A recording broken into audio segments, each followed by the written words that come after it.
Lundi 25 mars 2019, bienvenue à cette édition. Au sommet de l'actualité, la 19e Convention nationale des jeunes des Assemblées de Dieu s'est refermée ce dimanche sur des notes de satisfaction.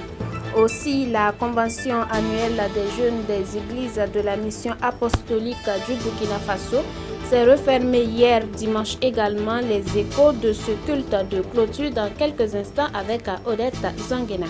Mesdames, Mesdemoiselles, Messieurs, bonsoir. Merci de suivre les informations sur Canal Vinkoega. La 19e Convention nationale de la JAD s'est tenue du 20 au 24 mars sur le site du 75e anniversaire des Assemblées de Dieu. Elle a vu la mobilisation de plus de 4000 jeunes et a servi de cadre pour le renouvellement du bureau. Les échos avec Delouen Dessoré et Théodore Yamiogo. Ils étaient plus de 4000 à prendre d'assaut le site du 75e anniversaire des Assemblées de Dieu à l'occasion de la 19e Convention nationale de la jeunesse des Assemblées de Dieu du Burkina Faso.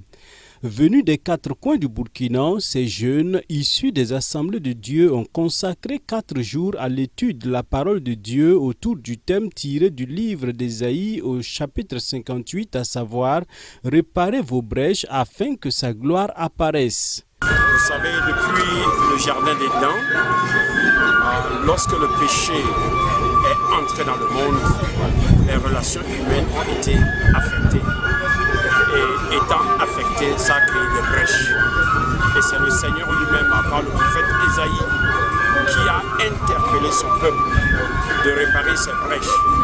Et je suis très content que ce thème d'abord a été développé par le pasteur et les jeunes ont repris ce même thème.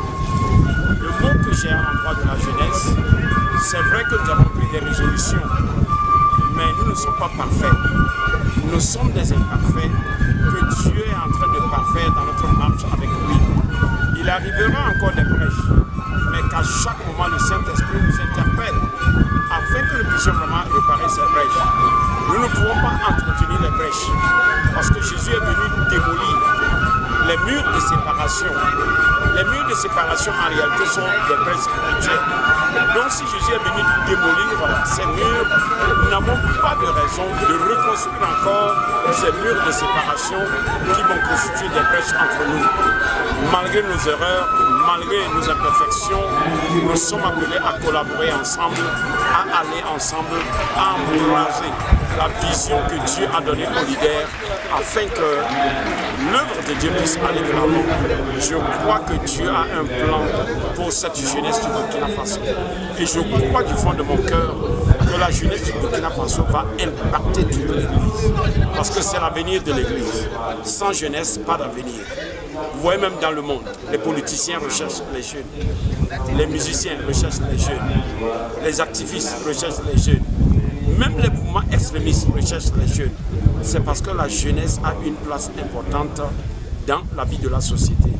Aussi, cette jeunesse a sa place dans la vie de l'Église. Le président du Conseil général des Assemblées de Dieu du Burkina Faso, à la suite de l'orateur principal de cette 19e convention, a formulé des recommandations qui se résument en 3 points. Recommandation première, ayez la crainte de Dieu dans votre cœur. Deuxièmement, reconstruisez vos brèches. Je veux dire que chacun travaille sa vie pour que ça ne soit pas la vieille vie, l'ancienne vie qui est là, mais une nouvelle vie transformée alors par la puissance de Dieu et par la puissance du Saint-Esprit. Refléter la gloire de Dieu et donner une vie exemplaire et à l'Église, à la nation et au monde. Et ensemble, tenons-nous main dans la main et entrons dans le centenaire pour célébrer la gloire de Dieu et dire à l'Église du Burkina et dire au peuple burkinabé qu'il y a de l'espoir. Christ est mort pour nous, et bien il est vivant au siècle des siècles et c'est le Jésus-Christ du Burkina Faso. Cette 19e convention avait également à son ordre du jour le renouvellement des instances dirigeantes de la structure, dont le bureau exécutif national. Élu président avec 296 voix sur 377 votants, le pasteur Wen Kouni Emewuya rebelote à ce poste pour un mandat de 3 ans. Mandat qu'il mène non seulement sous le signe de la sanctification, mais aussi sur le développement socio-émotionnel du jeune. On va mettre l'accent dans l'autonomisation des jeunes en matière d'emploi. Pour que les jeunes puissent avoir des emplois. Et que les jeunes puissent soutenir l'action de l'Église. La question du mariage aussi ne sera pas à rester. Parce que nous savons que les jeunes rencontrent beaucoup de problèmes. Et nous aurons des thématiques durant ces 3 années. Nous allons demander à nos pères spirituels de nous aider dans ce sens. Nous vous invitons à vous adhérer pour la gloire de Dieu. Que Dieu vous bénisse. Que Dieu vous bénisse. Au retour, que vous soyez engagés. Que Dieu vous raccompagne. Vous bénisse. Et puis nous donne la 20e édition. Et si Jésus-Christ avait, nous puissions accompagner l'Église nationale dans l'organisation du 100e au nom de Jésus. Et puis parvenir, le parrain de cette 19e convention exhorte les jadis à l'unité. Vous savez que dans le leadership, sans l'unité, on ne peut pas avancer. Et cela, c'est ce qui nous a montré sur l'écran. La lavée des pieds de ses disciples. Lui qui est égal de Dieu. Il est descendu et il a donné l'exemple à ses disciples. Il a dit celui qui est dedans, c'est le serviteur des autres. Alors je vous donne ce mot. Après ces moments d'exhortation, le Conseil général des Assemblées de Dieu a procédé à la bénédiction et à l'installation du nouveau bureau. Et c'est donc main dans la main que les jadis aborderont aux côtés du bureau exécutif national l'organisation des festivités marquant les 100 ans de la présence de l'Église des Assemblées de Dieu au Burkina Faso. Le juste vivra par la foi, c'est autour de ce thème que les 500 jeunes venus des différentes églises de la mission apostolique du Burkina Faso ont été enseignés 4 jours durant. Le culte de clôture a eu lieu hier dimanche en présence de nos reporters Daniel Ouedraogo et Odette Zwangina. La Convention nationale de l'Association des jeunes de l'Église de la mission apostolique a tenu toutes ses promesses durant 3 jours. 500 jeunes venus d'horizons divers ont été outillés sur le thème « Le juste vivra par sa foi ». Je suis le juste. Je vivrai par la foi. Ne veut pas dire que je dois croiser les bras pour m'asseoir. Non. Le juste dont il est question, c'est un juste qui démontre sa foi par ses œuvres. Tu as cru, mais il faut que toi aussi tu te disposes. C'est vrai. C'est pas la prophétie qui n'a pas été donnée. Dieu dit que tu vas te marier. Tu vas te marier cette année. Et quand toi tu te lèves, d'abord tu te délaisses. Et même quand l'homme de la promesse vient, tu le négliges. Et Dieu travaille avec le temps, parce que le premier élément que Dieu a créé, c'était d'abord le temps. Il y eut un matin, il y eut un soir, ce fut le premier jour. Donc Dieu travaille avec le temps et nous avons dit à la jeunesse d'attendre le temps de Dieu, parce que Dieu, il y a un temps qui était fixé pour l'accomplissement de la prophétie. On ne peut pas accélérer une prophétie, parce qu'il faut que des éléments se mettent en place pour que la prophétie se réalise. La mobilisation, l'engagement et l'abnégation des jeunes n'ont pas laissé le parrain indifférent qui se réjouit de sa partition à la réussite de la dite convention. Nous avons vu une très forte mobilisation qui n'a jamais été vue donc, dans cette église-là. Donc c'est véritablement donc, un succès, donc c'est un motif donc, de fierté et de joie pour moi en tant que parrain. Mais surtout ce qui me procure la joie, c'est que les jeunes sont maintenant décidés, engagés à rester unis surtout, mais également aller pour apporter l'évangile partout, aller également aussi pour encourager d'autres jeunes à continuer à garder le flambeau de la foi. Le pasteur Didier Pitroapa, président du bureau exécutif national de la mission apostolique, en sa qualité de responsable ecclésiastique, a adressé un message crucial aux jeunes désirant réussir et grandir dans la foi. D'inviter toute la jeunesse, qu'elle soit apostolique ou la jeunesse du corps de Christ, à revenir aux fondamentaux, c'est-à-dire à la parole, à revenir à l'obéissance à Dieu, à la soumission, et je crois que les portes s'ouvriront et que la bénédiction coulera davantage sur la vie et le ministère qu'il a donné à chacun. Ce culte d'exhortation a été des moments de louange et d'adoration où l'Assemblée a esquissé des pas de danse, rendant gloire au Dieu créateur et pourvoyeur de toutes choses. Au terme donc de cette convention, notre équipe a tendu son micro à quelques participants. Les réactions avec Daniel Ouedraogo et Odette Zouanguina. Le Seigneur a besoin que nous puissions poser des actes pour que lui aussi puisse se lever pour nous aider. Nous ne pouvons pas nous asseoir et dire juste le juste vivra par la foi. Il faut que nous aussi nous puissions poser des actes et nous puissions avoir la foi. Si par exemple on se dit, si la veille nous prions pour dire par exemple je veux un boulot, il faut que le matin, lorsque nous allons nous lever, nous partons taper à la porte de ces entreprises-là pour demander le boulot, tout en ayant foi que le Seigneur va répondre, exaucer à ces prières-là. Donc tout d'abord, nous sommes justifiés en Christ et nous devons avoir la foi chaque jour de notre vie.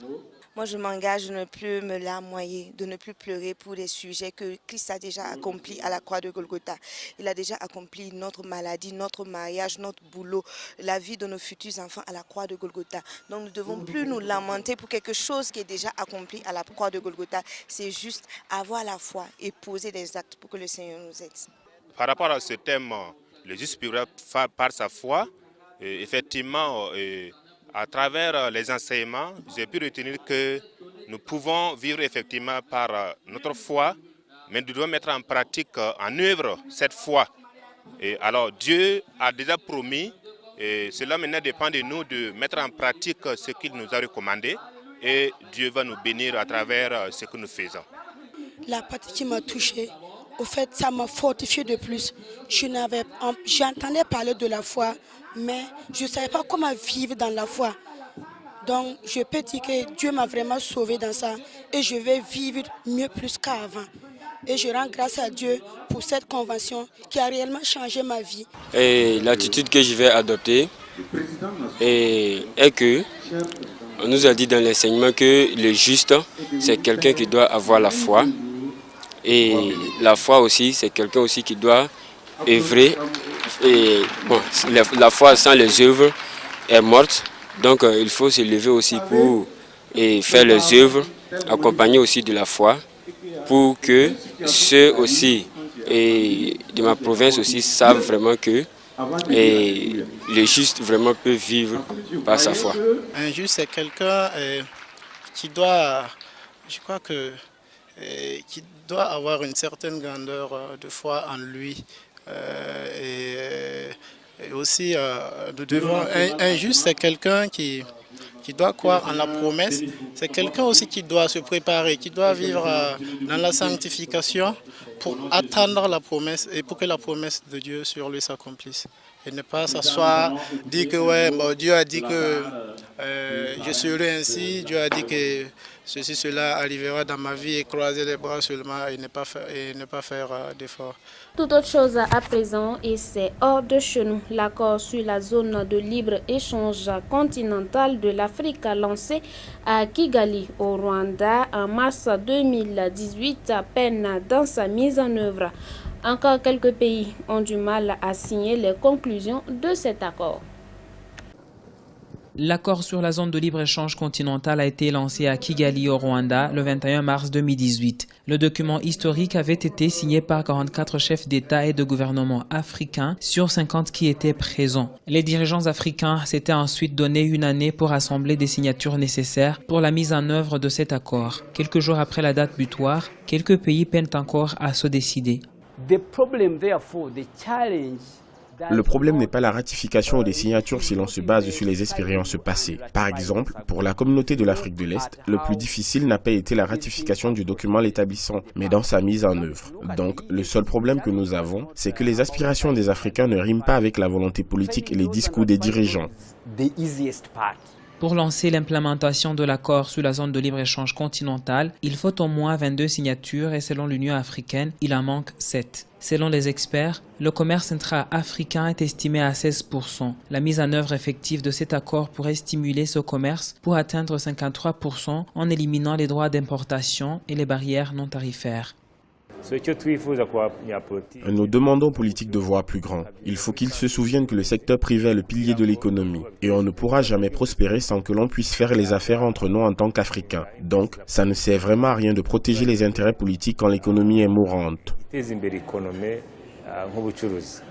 La zone de libre-échange continentale est l'aboutissement d'une vision énoncée il y a près de 40 ans dans le plan d'action de Lagos adopté par les chefs d'État africains en 1980. Sa ratification et sa mise en œuvre effective feront du continent la plus grande zone de libre-échange du monde. Et puis, le Premier ministre israélien Benjamin Netanyahu a effectué une visite symbolique ce lundi à Washington. Une occasion pour le Premier ministre israélien d'afficher sa bonne entente avec le président américain Donald Trump.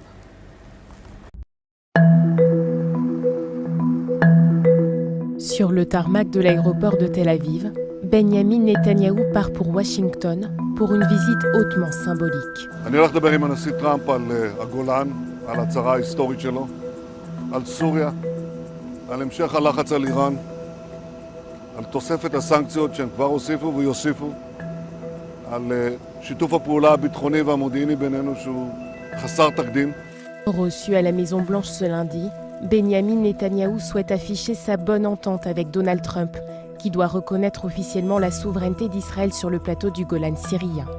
Une première historique, inacceptable pour les habitants de la région.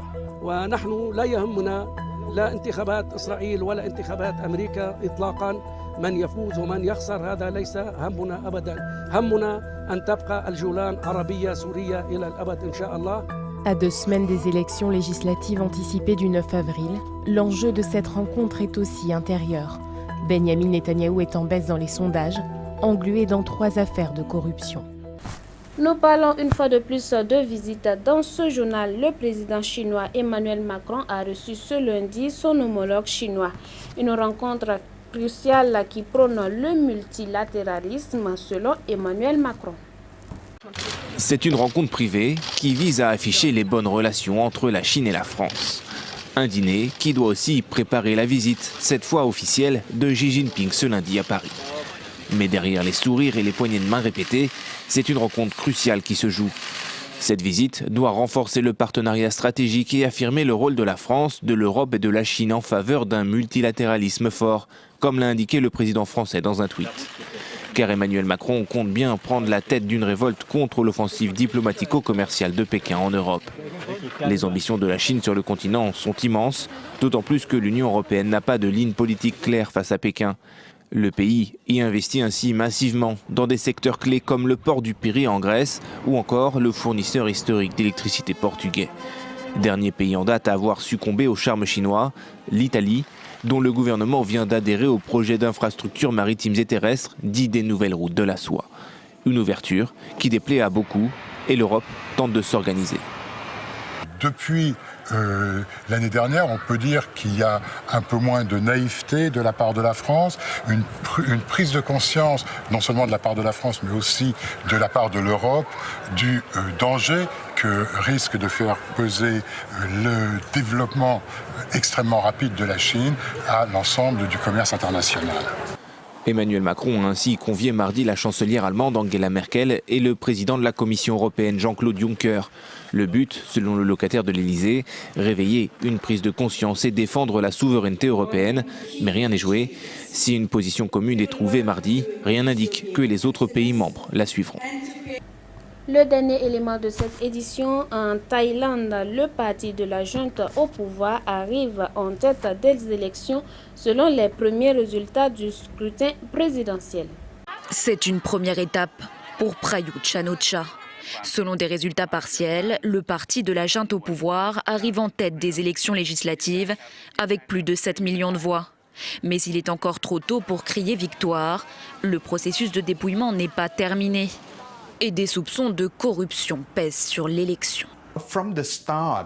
Dès le début, cette élection a donné très peu d'espoir d'être considérée comme crédible, libre et équitable. La junte a maintenu ses restrictions aux libertés fondamentales, en particulier la liberté d'expression et la liberté des médias. Dans le viseur, la commission électorale, nommée par le parti militaire au pouvoir. 2 millions de bulletins ont été invalidés pour cause d'irrégularité. Nous devons enquêter sur tous les plaintes signalées le plus tôt possible, c'est-à-dire avant le 9 mai, jour où la commission électorale jugera si ces élections sont libres et équitables. Nous communiquerons ensuite les résultats officiels. Pour le Peutai, le parti de l'ex-premier ministre Thaksin Shinawatra, cette élection est un revers cinglant. Il avait jusqu'ici remporté toutes les élections nationales depuis près de 20 ans. Le vieux parti démocrate thaïlandais n'a lui réuni qu'un peu plus de 3 millions des suffrages. Ces résultats ont poussé son chef à démissionner. La commission électorale doit s'exprimer d'ici la fin de la semaine pour confirmer ses premiers résultats. Ainsi s'achève cette édition. Merci de nous avoir suivis. Nous vous donnons rendez-vous demain à la même heure. Demeurez bénis. En Christ Jésus, bonsoir chez vous.